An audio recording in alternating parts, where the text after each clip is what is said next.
And here we are. Good morning. Good to see all of you in gallery view. It's good to see all of you in gallery view. That's a nice little poem. That's a Zoom poem.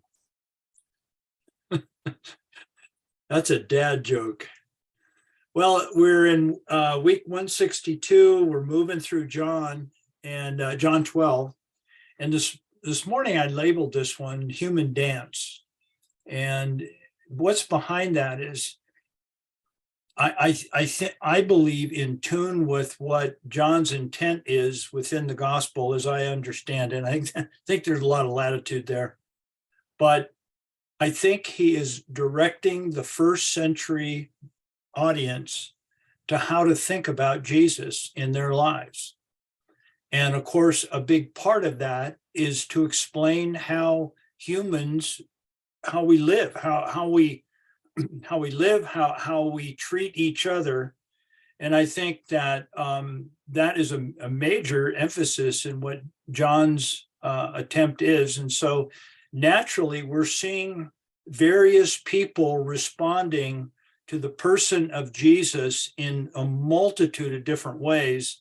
And this morning, we'll be diving into that again, looking at a couple of groups and looking at it through the lens of a human dance, the human dance. So that's how I came up with that. Last time we examined this celebratory gathering in Bethany. Remember, Jesus had made his move from the wilderness, the scapegoated Jesus, as stated by Caiaphas, the high priest. And he's moving back to Jerusalem. And of course, we talked about the significance of that, where scapegoats just don't ever return, but Jesus, as the scapegoated victim, does return, and what that means actually for us. We looked at this gathering that there were three types of scapegoats, which in the way we humans treat each other, we look for scapegoats because if we can place the blame on another, we feel better about ourselves. That's a very brief explanation. But we tend to look to certain types of people to be scapegoats.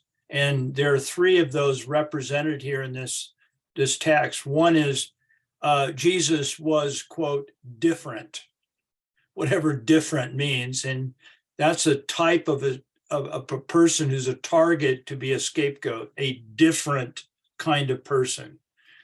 The other has to do with gender, and the woman, Mary, in that culture would have been, she's a scapegoated, she's a second-class citizen in the minds of the people. She's a woman.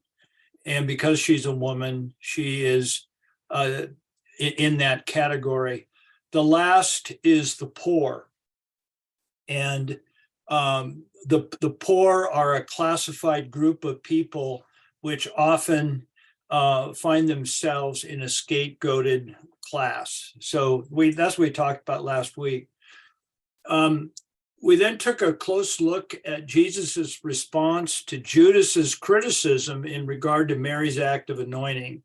You know, we got the act, which is absolutely wonderfully sacred, and then we have Judas's response and Jesus's response to Judas's criticism. We correlated two major takeaways in regard to his response, and that's Jesus's response. This is really important because we're looking at these are really key points in what our takeaways are going to be as we study John's gospel. First of all, we see Jesus operating from an entirely safe place. I hear an echo. So one of you guys mute. Tatsi, might. I see. If you could, do you know how to echo that, Tatsi? I mean, mute that. There you go. Good. Thank you. Yeah, I think that was it.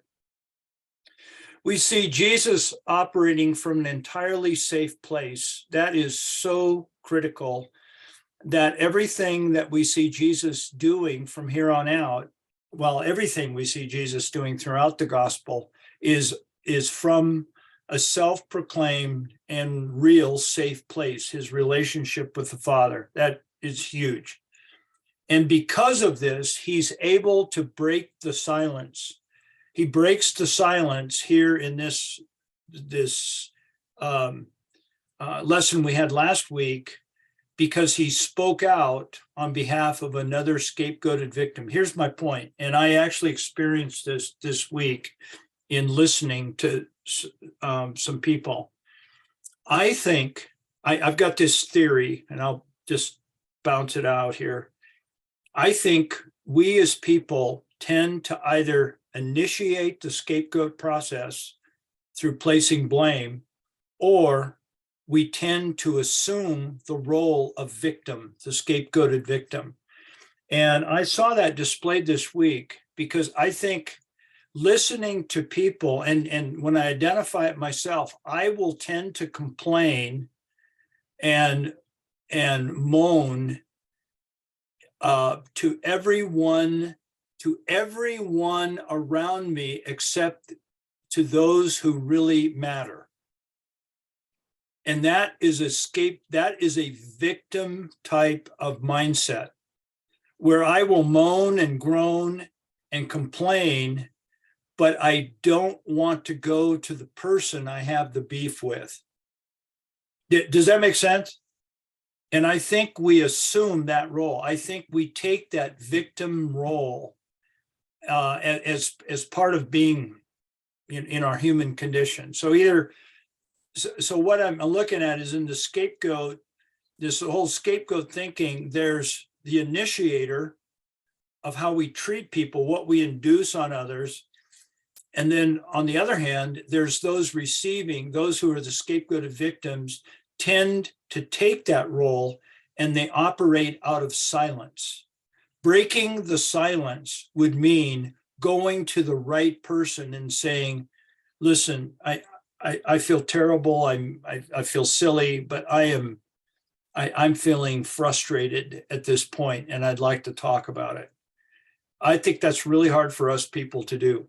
I think it would be instrumental in healing interpersonal relationships, but I think it's really hard for us to do. We would rather take the role of silence, and being in silence, we complain to everybody that doesn't have anything to do with it in order to gain sympathy. But breaking the silence is actually recognizing how I'm feeling about this, and going to that person and stating that, not as blame, but as a place of, this is how I'm feeling. Boy, there's a lot in there. And I just happened to kind of go through that this week and was thinking about this. So in 9 through 11, we read the large crowd, as John writes, the large crowd of the Jews, they learned that he was there in Bethany, and they came, and that would have been about a mile walk from Jerusalem, from the Temple Mount to Bethany is a little over a mile. Not easy, because you have to climb up out of the Kidron Valley up over the Mount of Olives and come down the other side. So it's not an easy walk, but it's relatively close. So they came not on account of Jesus only, but so they might also see Lazarus, whom he raised from the dead. That gives a little insight. But the chief priest, in contrast, planned to put Lazarus to death also, because on account of him, many of the Jews were going away and were believing in Jesus. They didn't like this. They just, as we have been seeing, it's more of the same in regard to how these chief priests were thinking. So we arrive at yet another aspect of the growing tension, induced 100% by the others, certainly not by Jesus. On one hand, there exists a group seeking to see. They want to see. On the other, those who claim they have already seen.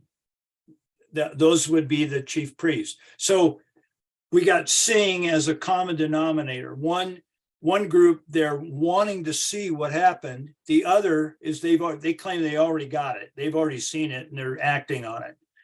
Because of how they have seen, they have made their decision. That would be the chief priest. So let's take a look at, first of all, at the crowd. In verse 9, and again, the large crowd of the Jews, they came out to Bethany, is what verse 9 says here. And I want you to note how John begins with large crowd. You know, that's how he wrote it. And he uses the word large because he wants to point out the magnitude of what's happening. This is a big group. And next, he clarifies their intent. And their intent is to travel out this mile, make this effort to get out there in order to witness Lazarus, who was dead, and it's common knowledge that he was brought back to life. That, you know, that's worthy to see. No doubt, they've got mixed reasonings. No doubt, in any crowd, there's mixed reasoning, but I would venture to believe that the primary motive, if you had a common motive, it'd be curiosity. This large crowd is curious. They want to see for themselves. This newsy item has the same draw as when you and I come across an auto accident. And, you know, Bill kind of experienced at least the backup of that yesterday. We become what we label in our, you know, in our language is looky-loos. The looky-loo is, you know, you're on Interstate 25 and you get up to the accident. Siri has warned you that there's a hazard ahead and it's all red and you're stopped and you finally get up there. And what I do naturally is it's dangerous, super dangerous to do that, but I'm looking around and what I'm looking for is just what happened. I'm a looky-loo. And I think the crowd would fall under that descriptor of they wanted to just see for themselves. But what it also says, they're not looking at what is the significance of what is occurring. They're looking at what is occurring, but they're not looking at a deeper level of what's really going on here. I don't see anybody asking that question. So their heads, this is where the crowd's head is at, and I've made a statement here. They're thinking, wow, this is the annual event. You know, this is Passover. This is a big deal. Cal, I'm wondering if the Levi family are coming this year. Cal, Marge, what's his wife's name again? How will I pay for this trip to Jerusalem? You know, I've been laid off here. Where's my kid? Wow, did you hear that? Way cool. Where is he? Let's go see him. See, they're dwelling in this whole different surfacey level of what is occurring. Bill, yeah. Well, maybe, but just the next verse, there's a thing they're believing in Jesus because of this guy. So they are doing a little bit of thinking on this. This isn't just look at the guy that was dead, now he's alive. I think they are saying, what does that mean? So you would say they are saying that? Well, they seem to be coming to that conclusion in the next verse, which is, for next week, I'm sure. But, the chief priests are getting upset because a lot of people are coming to believe in Jesus. It's certainly mixed. They definitely have a influence. Jeff, yes. Yeah, well, I was thinking we have a lot of Thomases in this crowd, because remember when the apostles went to Thomas and said Jesus is alive, and he says, I'm not going to believe it until I put my finger in his hands and I put my hand in his side. These people are going, Lazarus is not alive. I'm not believing that until I go see it. So they're going to see that, that the miracle that's been talked about is really true, which I think then in the next verses goes, hey, it's true. I can now believe in Jesus. Yeah. I'm not so sure they're even thinking at that level. I mean, I mean, we're all free to say what we, to think what we want. I think we tend to look at it, looking back with 2,000 years of history. I don't think they are thinking in terms of, well, do I believe Jesus is the savior or not? Maybe they've got some degree of that, but I'm just not sure how clear that is. And Yeah, but I'm not saying I'm not saying that that's what they're looking for, but I am thinking that they want proof. They want proof, yeah, that this guy is alive. Yeah. They got to see it with their own eyes, and that's Yep. the way we all are. And It's like I'm not gonna believe it, and because of what you told me, well, I want to go see it. Yeah. yeah, and I'm kind of amazed that the chief priests go, well, we got to kill this guy. But excuse me, did you just notice he raised someone from the dead, or is that not important to you? Yeah, we're gonna get down the road here, and we're gonna see absurdity. Yeah. Exactly what. So let's move on. Anyway, this is what the slides say. Let's go ahead and go on, Bill, and see what else we got here. And so I've kind of just categorized for what it's worth this looky-loo mind, because I think looky-loo-ness is something I'm kind of sucked into. And this is how I'm going to illustrate it here. The large crowd, as stated by John, they're gathered, motivated by their shared look, and I'm calling it a looky-loo perspective. And Jeff, you said it very well. That looky-loo, they want to see it for themselves. They want to see it for themselves. For what reason? I'm not real clear yet. So in a looky-loo, I mean, this is from my perspective. A looky-loo perspective works like this. There is the physical aftermath, and my mind is going to an accident. There's what has occurred, the physical evidences of what has occurred. Then there's a line, and below that line is, what does all this mean? That's what the insurance investigators and everything are asking. What was really going on here? Was this person texting while this and caused the accident? I don't think they're dwelling at that level. I think they're just dwelling above the line. And above the line is what I call perceptions. And my point in this is that I think that within the text right here, the common human way to think is perception. Perceptions are what we can know through our senses. They're looking with their eyes, they're hearing with their ears, they're watching the crowd, they're looking, they're learning and experiencing through their perceptions.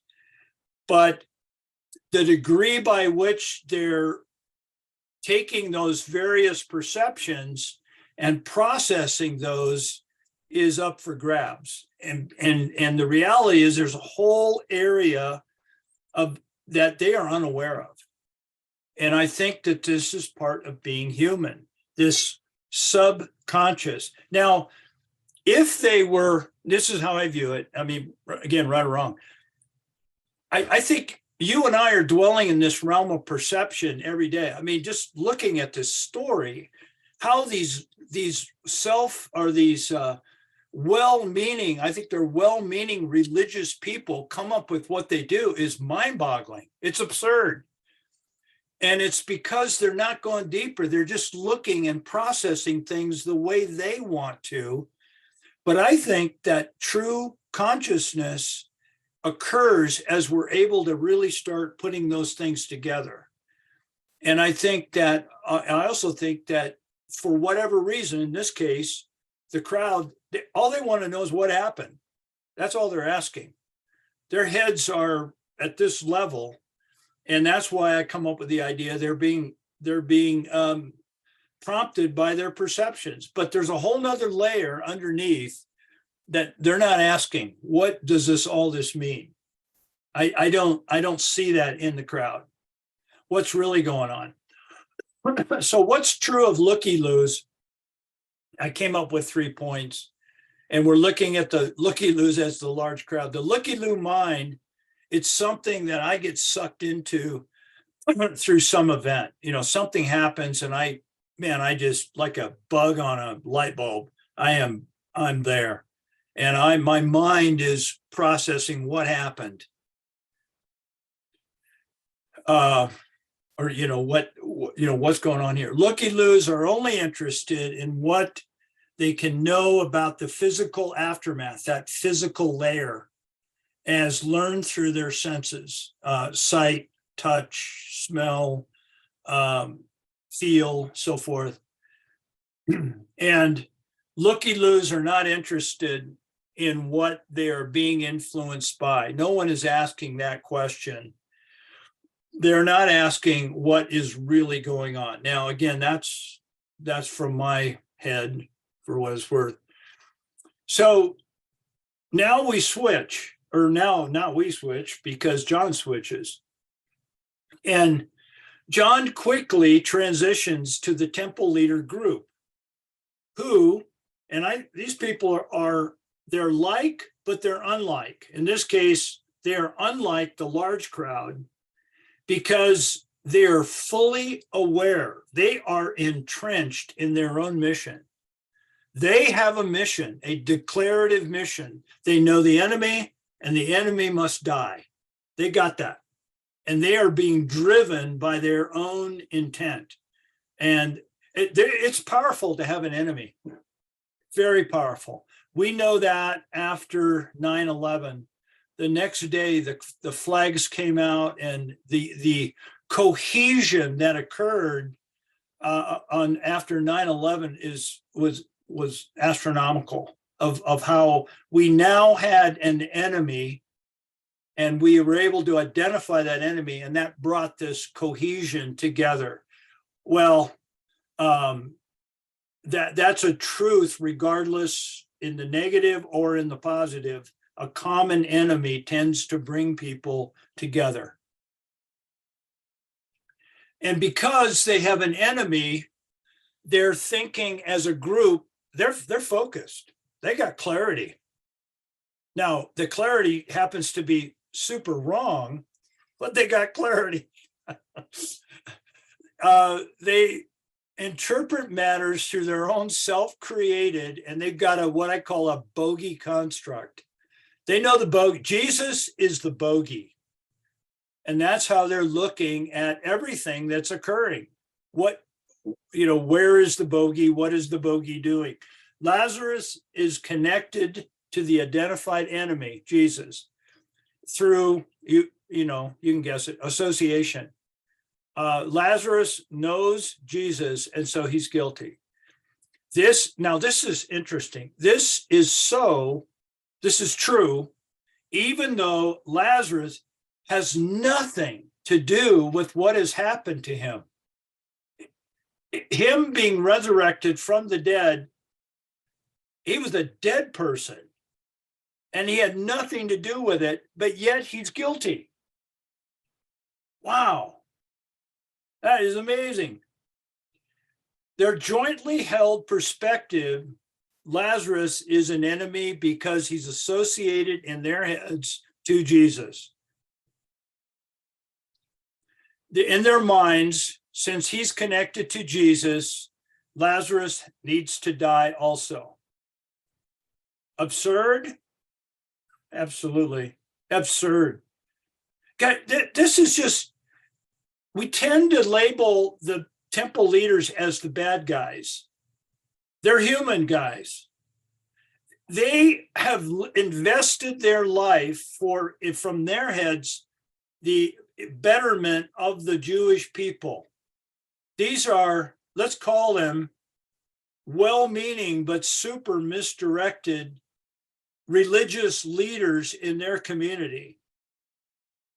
And they are thinking murder. This is where their heads have gone. Absurd? Absolutely. but it also demonstrates how we humans commonly treat each other. Now, in the church, we may not resort to murder, but it is atrocious how people are treated by other people within the church.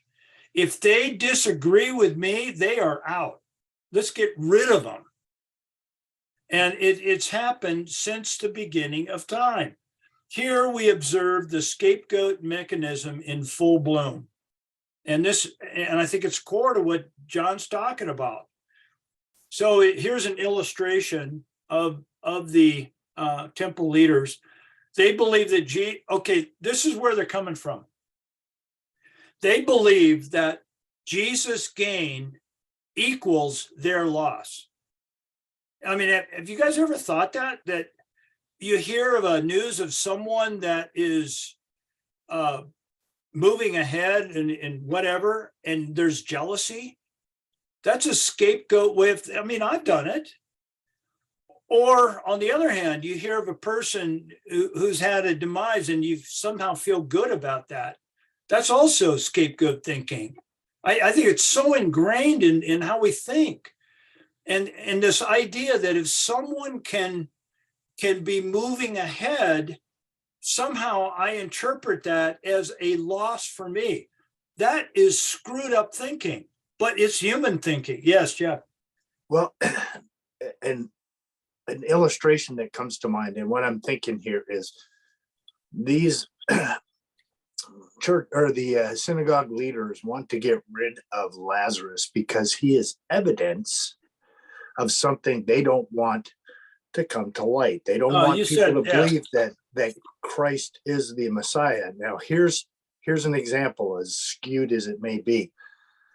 With this transgender movement, the transgender affirming people don't want anybody who's had a bad experience with this to come to light.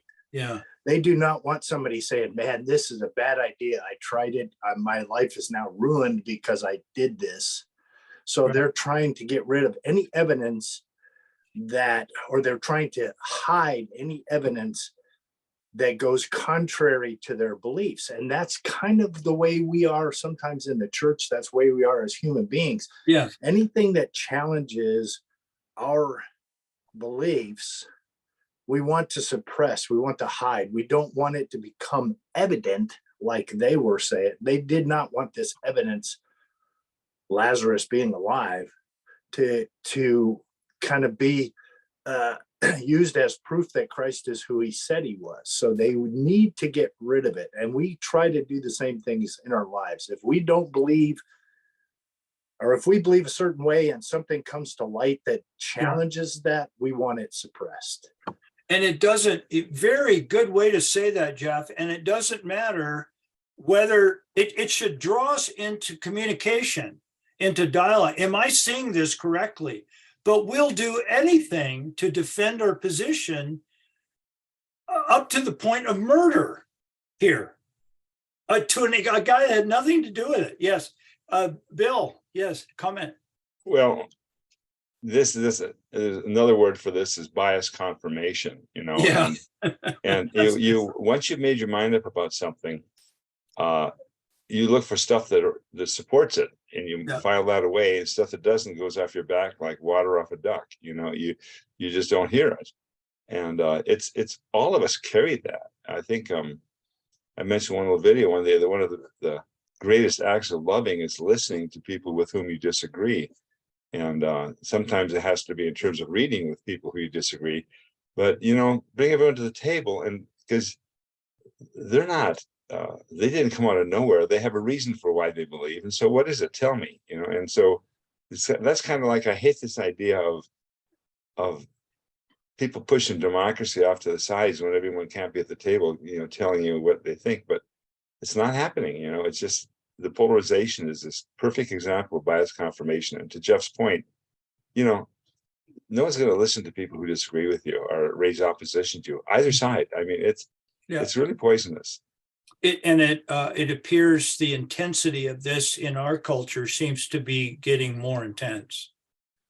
I don't think I could be wrong, but we as people have less toleration for other people that are, if they say something, I mean, our heads just go, cut them off.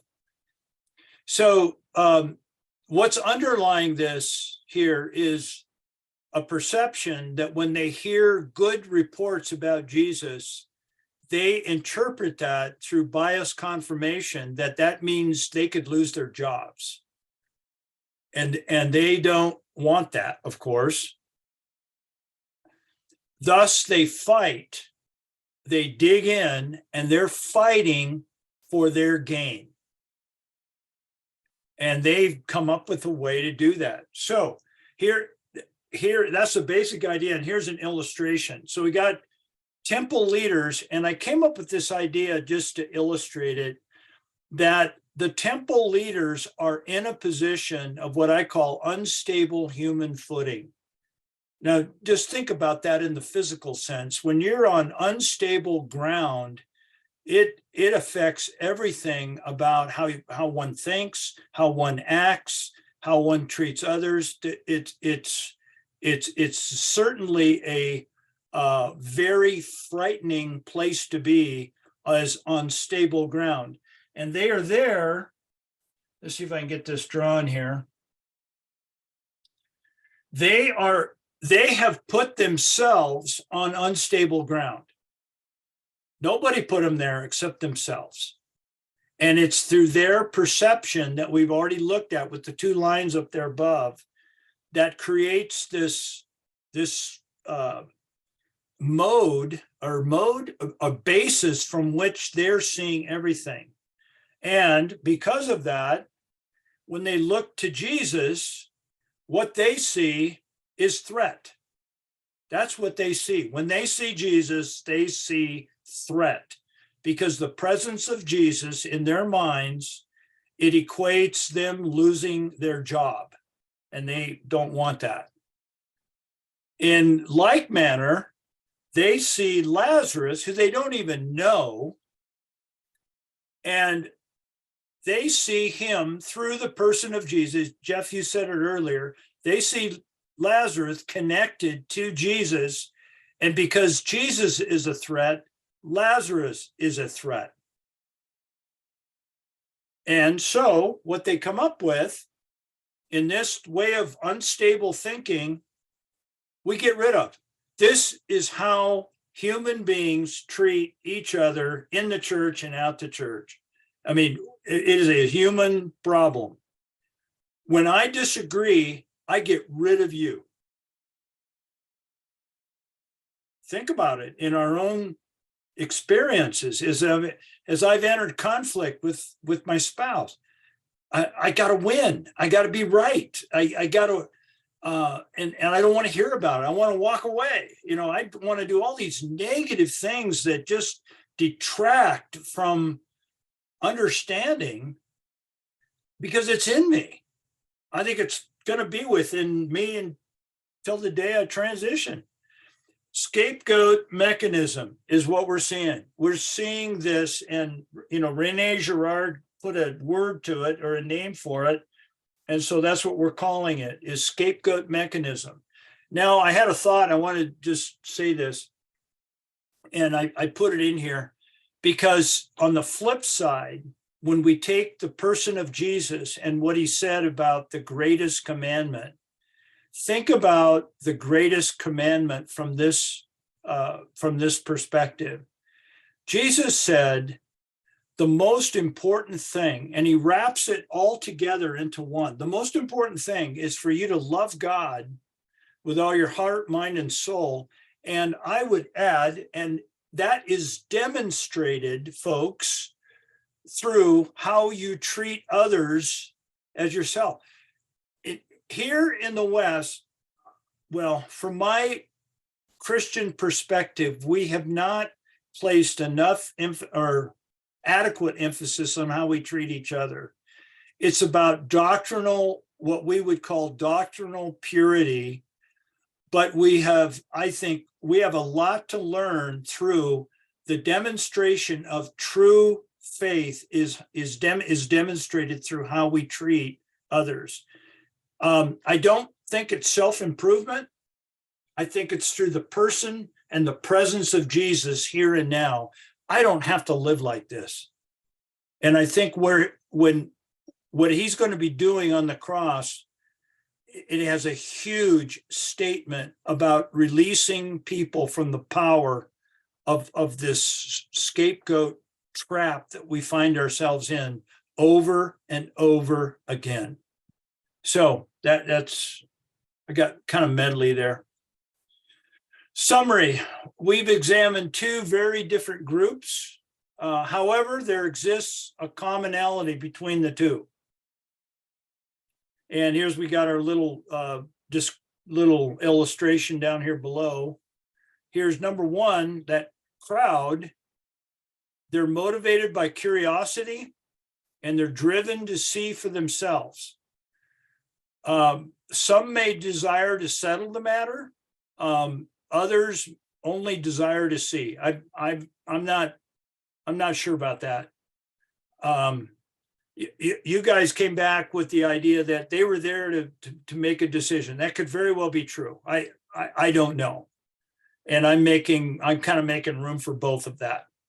Either make a decision or not. The second group, who are the leaders, they're clear on their intent. They're the first group, they're curious. The second group, they got a mission. And they extrapolate the evidences within the physical aftermath right here to support their own desires. Bill, you called it bias confirmation. Absolutely. That's a great word for it. Both groups are acting out in regard to the physical aftermath only. That's my perception. Neither is asking what's really going on.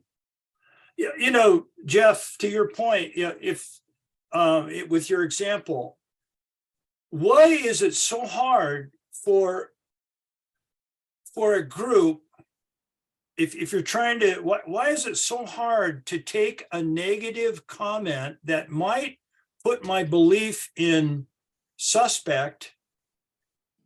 And why is it so hard for me to engage into a conversation about that? It's like pulling teeth. We just have a hard time doing that. And I think it's a human thing. We want to find what supports our own bias. We don't want to think that we might be wrong. You know, Yeah. We got it set in here. It's locked in.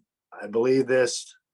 And somebody challenges that, and it puts us, like you said, on that unstable ground. Yeah. We're like, oh man, that just knocked me off balance. I don't like that. Maybe I am wrong. No, Yeah. I don't want to hear that. So we disregard it. So let me ask you this, Jeff. Do you think it's a human problem or a denominational, from our denominational Christian background? Well, I think denominations are a human problem. You know what I mean? Yeah. I don't think God came up with that idea. I think we've put ourselves into a framework where we don't want to have our beliefs challenged, whether it's denominationally or otherwise. Anything that challenges what we believe unsettles us, and we don't want to be unsettled. And I'm here with my grandkids. You can see that when you do something that unsettles them, the reaction is a negative reaction, and that's the way we are as human beings. Yeah, Okay, so you would tend to come down on the side, this is a human problem, human condition, universal. Yeah. Well, that's where I've landed, but I don't know if I've got I don't know if I'm using confirmation bias. I think, well, there's another piece of this we call binary thinking, and we don't want anything Oh, challenged. yeah. 'Cause we have to go, we can't live with the idea of ambiguity. Yeah, mystery. Maybe we're both right and wrong, and that there's something in the middle, because that's the unstable ground. We want to be certain. Yep. And okay, so I take it you too, Bill, you would come down on the side of this is a human problem. This is Yes. a human condition. Yeah, there's an ego issue here. Mike, Yeah. I think it also gets magnified denominationally.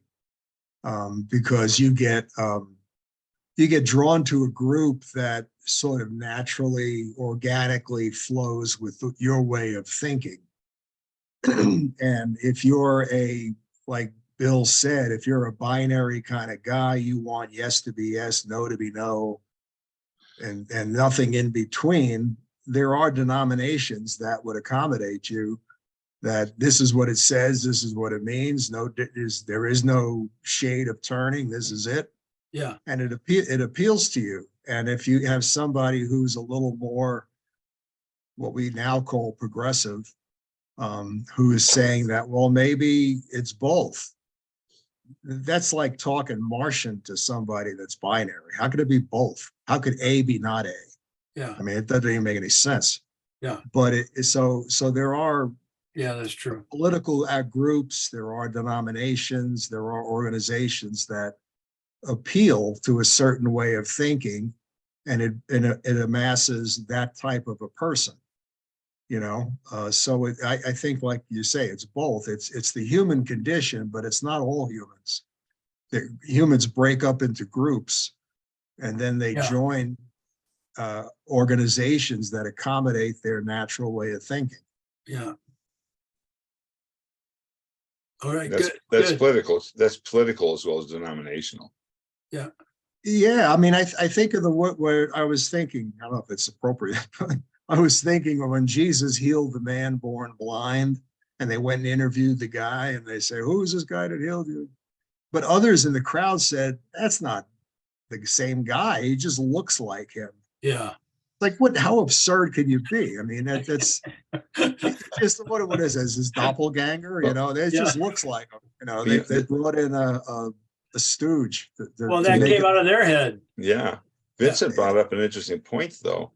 We assume people say, why, how could they not believe in Jesus because of all these miracles? Well, they didn't have cell phones and that stuff in those days. Most of the miracles had a few people witness them, and the rest of them were one-off. I mean, even the guys who went to see Lazarus, how did you know he was dead? Well, they said he was dead. So you had a lot of secondary witnesses, if you will. And so nothing, there's a lot of uncertainty in here. Yeah. Yeah, there's a funny story. I don't know if anybody remembers a guy named Mike Warnke back in the 70s. That was a Oh, yeah. Christian Mike comedian. Warnke. Yeah. Yeah, and one of the things that just stands out about what he said once was, somebody said to him, don't you think you're being narrow-minded? And he said, well, I can afford to be, I'm right. You know, so that's kind of how we are Yeah. as people. You know, we like, why would I believe it if I didn't think it was true? You know, so Right. we have this hard time Yeah. accepting something else that goes counter to what we deep think is true. And that's where it becomes difficult when it gets challenged. And for these Pharisees, they had it so deeply ingrained that they said anything that challenges what we believe or challenges our position and power, we got to get rid of. And that's how they could move That's what, from believing this is right in my head to doing something so wrong as contemplating murder on Yeah. two people. yeah, on a guy has nothing to do with it. It's just, I think it's put there in the text for us to get mind boggled. I mean, that is unbelievable. When you think about that, that is unbelievable what these religious, quote, well-meaning leaders, sophisticated, well-educated people are doing. They're It witness, becomes a they sign are, of they are virtue. witness tampering. Yeah.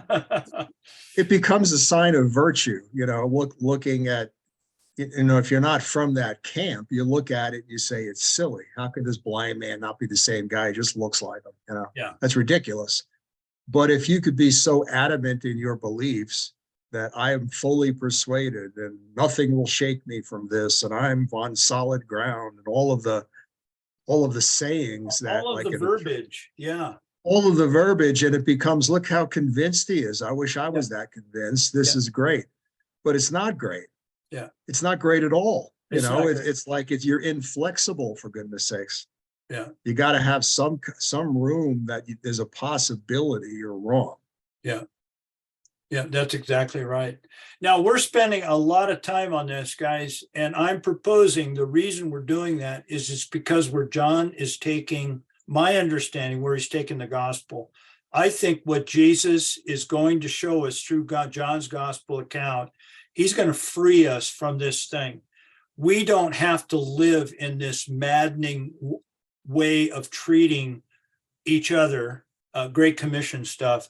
And I think that that is a huge chunk of what John's gospel intent is about.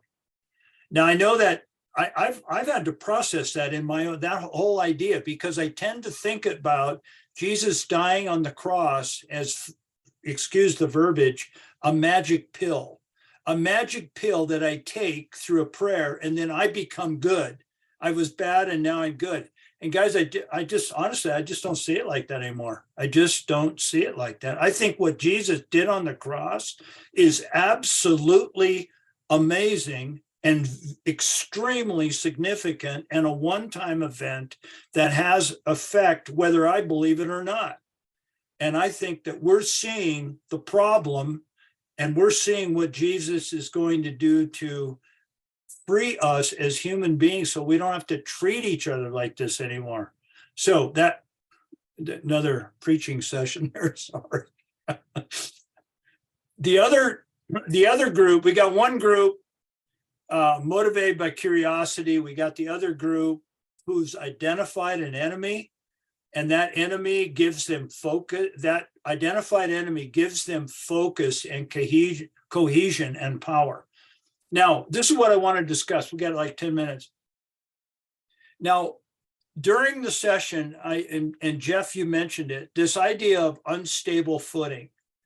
Jeff, I know what that's like. I have been on unstable footing as a believer in Jesus, but it was my own biases that put me there.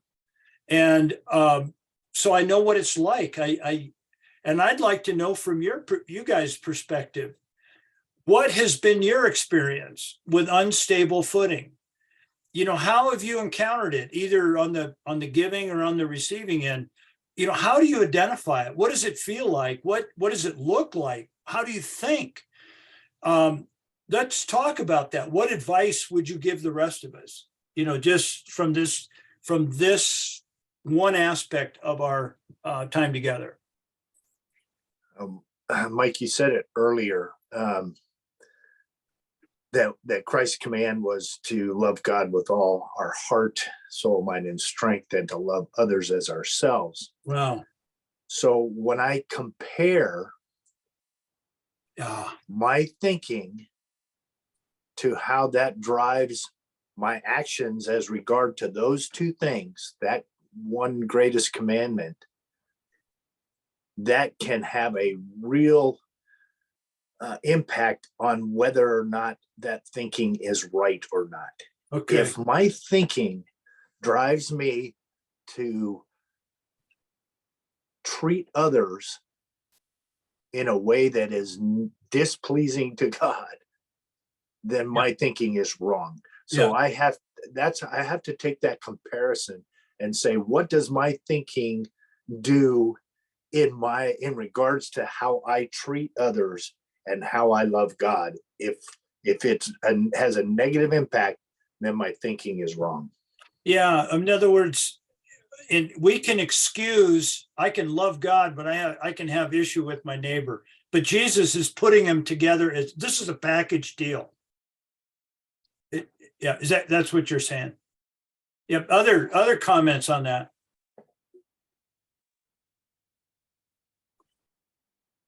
I think that's the one in greatest commandment. Well said, Jeff. I mean, that is the standard. We used to have the wrist bracelets of, what would Jesus do kind of a thing, and it's got said so often, at least by me, that I forgot what I was wearing it for. And it's that needs to be the criterion, is defeating my brother to the point where he's crushed. Does that make me better somehow? I mean, that's not, Jesus never did that to anybody. Right. He that's not the life that he lived. Why would I think living otherwise is the right thing to do? Yeah. Yeah. Um, I've been talking a lot, but I want to me, guys, the way if I were sitting out there with where your chairs are, I have learned to identify the feeling of resistance when an idea comes my way and I feel resistive. I know what it feels like. And Jeff, I'm starting to ask the question, why am I so resistive right now? That is I have found that to save my mouth from saying stuff I shouldn't say. Why am I so resistive at this point? And I think that to me, that's really helped me in this realm of unstable footing. That idea. What about some of the rest of you? How have you dealt with this? Tots is on, Mike. What's that? Tots has got his mic open.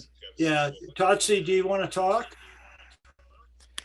I was just, from my own experience, my unstable human footing was based upon my own prejudice, okay, about, again, not only against myself, but unconsciously against other people.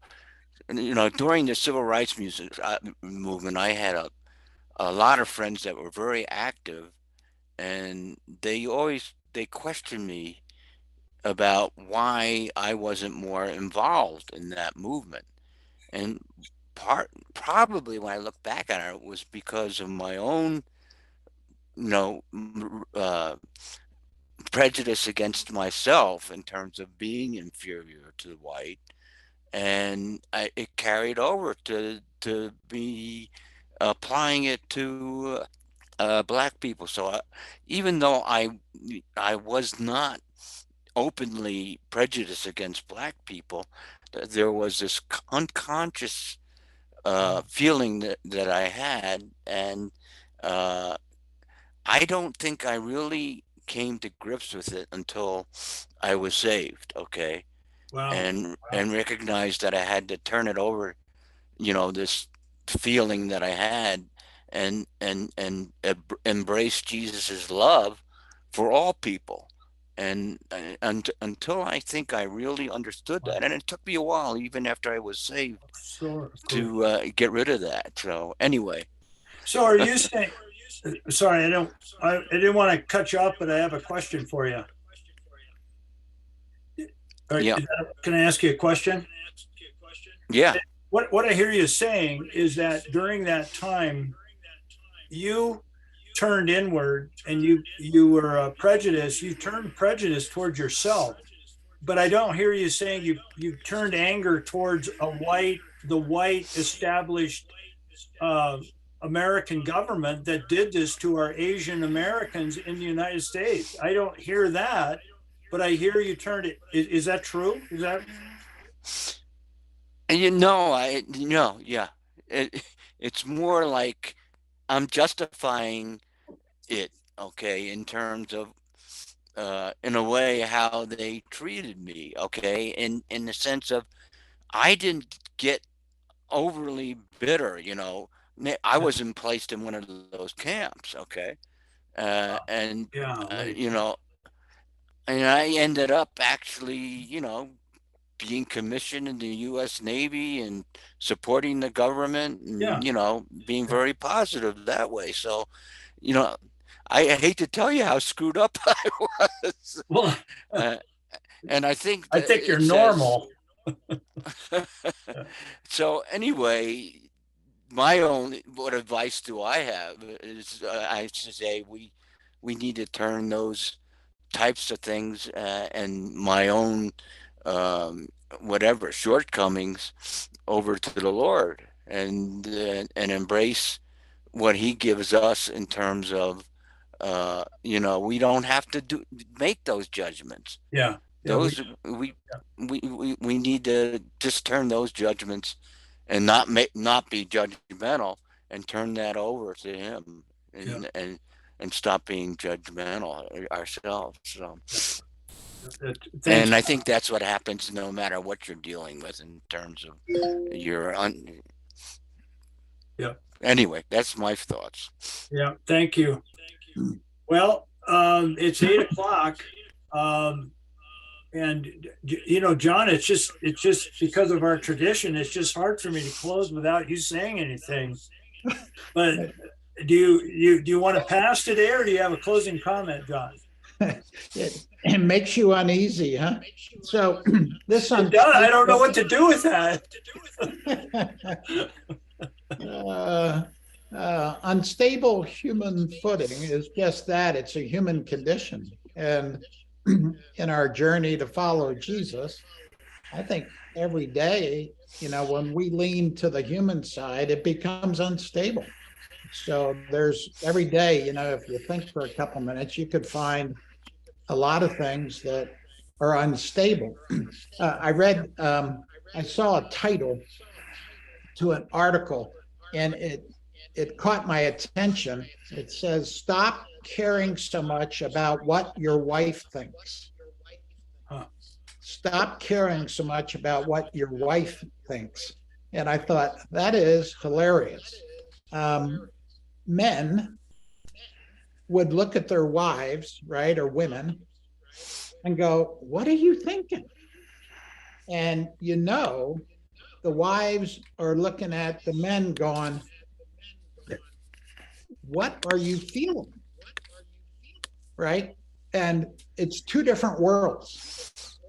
So we have Jesus with the counterculture, with this culture thing.